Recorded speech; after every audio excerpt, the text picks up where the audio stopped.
We'll get into the connection between G4S and Omar Mateen a little bit after this, because I think it's an important connection. G4S absorbed Wackenhut Security. Wackenhut Security was founded by some former FBI agents in 1956. So Wackenhut Security lasted for decades, and then eventually G4S is buying up all these companies. They bought Group for Falk, like Falcon, a Danish company, a Danish security company. Then they bought Wackenhut. So they're fucking huge. But they're just like, you know, Blackwater. So Wackenhut had a bunch of scandals. Then Blackwater just changed their name to XZ. So Wackenhut is now G4S. So it's not Wackenhut, right? They don't have any of the scandals that are following them around. All you got to do is change your name, and then all your problems just fall to the wayside. And then Blackwater, after they changed their name to XZ, they then changed it again to Academy. So it's called Academy. Instead of with a Y, it's with an I. Right? So Academy. And they did it in order to get away with their crimes. It was bad publicity. Well, fuck it. We'll just change the name. It's a corporation. Who gives a shit? Give it a different name. Have the same people operating it. The people will be none the wiser. And did those people in the Blackwater security scandal? I mean, what Blackwater did in Iraq, they were riding in the back of a truck just shooting people. Just joyride, right? Like a turkey hunt. Just shooting any fucking thing that they saw and just having a good old time. Did anybody in the Blackwater security scandal get punished for their crimes? I mean, these are mercenaries, right? If you got a uniform and a badge and you're in a country that's being occupied by the United States, how are you not a soldier? How are you not part of the militia? You're a private mercenary army. You're fighting alongside Afghanistan and Iraq. You're protecting nuclear sites. G4S is the machine. It's part of the machine. And the machine, it's a private mercenary group, so it's providing security where the military and the police won't go.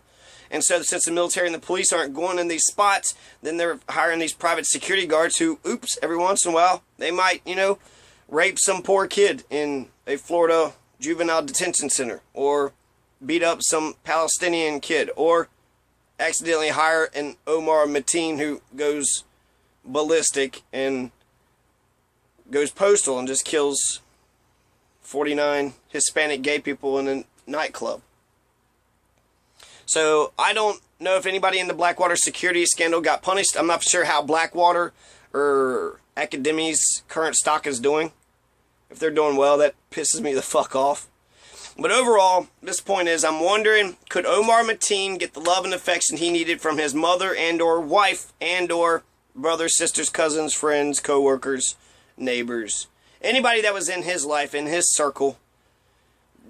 Could anybody give him the love and affection that he was looking for?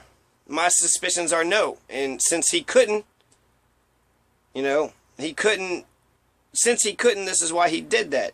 It wasn't just his father, Omar Mateen's mother, and his wife. They were being dutiful and obedient Muslim wives. So that goes to the religion, which is also a Christian thing. Be obedient to your husband. Be obedient, right? Man over woman over child.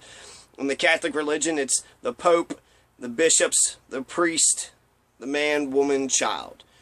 And, hierarchy is the opposite of democracy. What if the hierarchy is the exact opposite? What if the children are the gods? And then the women, and then the men next? And really, religion is just the way a bunch of men tricked everybody else into thinking they were the ones that were on top.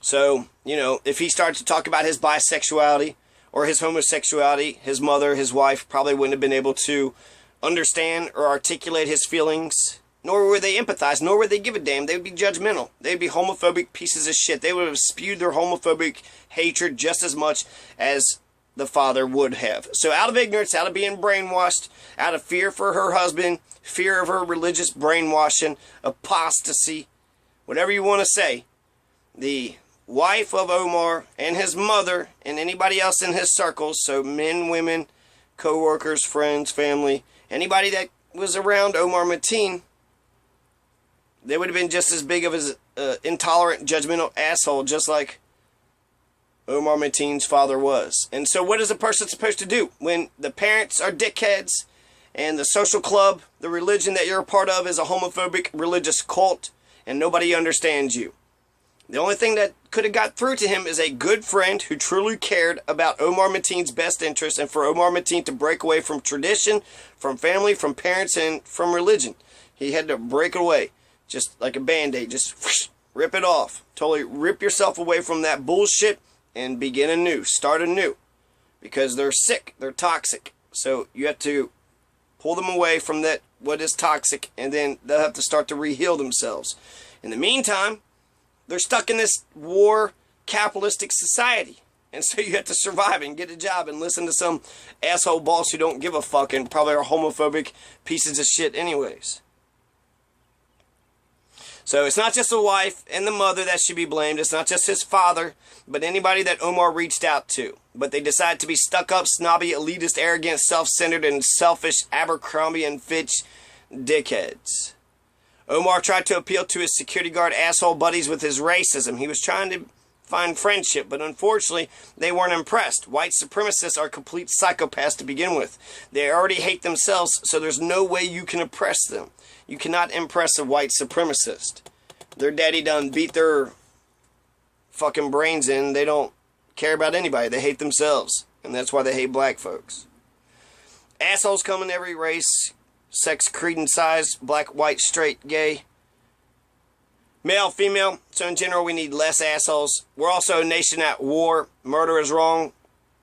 So how come we've been at war for the last 15 years? If murder is wrong, why have we been at war for 15 fucking years? Because of those 15 Saudi Arabians? Those 15 Saudi Arabians put us into a global war on terror for 15 years. And they all died in 2001. They all died that day. So, also, this hasn't been mentioned. Us, we, America, we live in a dog-eat, we live in a dog-eat-dog, sink-or-swim capitalist society. Dog-eat-dog, sink-or-swim. If you're homeless, fuck you. We're going to drive right past you. We're going to go to our job, take care of our family, and not give a damn about you.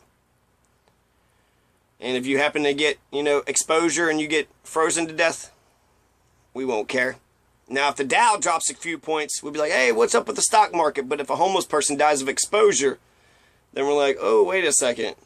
Who gives a fuck? That doesn't reach the papers. So being a capitalist dog-eat-dog, sink-or-swim society makes it harder. So if Omar Mateen did recognize the situation that he was with all these toxic people and he wanted to get out, where would he have gone? Does the state of Florida have enough mental services that they could have cared and loved and unraveled all of this and given him a proper diagnosis and then help him find a job and keep on living and surviving? Because a lot of times if your family's the only one that cares about you, you might have to put up with their fucking bigotry and bullshit. And if you got Stockholm Syndrome and you love them dearly and desperately want them to love you back, it's almost as if you don't have a choice unless you really have a good-ass friend that's like, hey, I'm here with you. I'm here with you, and I'm going to be with you till the end. So, don't worry, man. I'm here. So, just this year, 2016, maybe a little bit 2015, because of Bernie Sanders, it's now okay to call oneself a socialist. The trepidation of calling a person, yourself a socialist it's over. We can call ourselves a socialist now.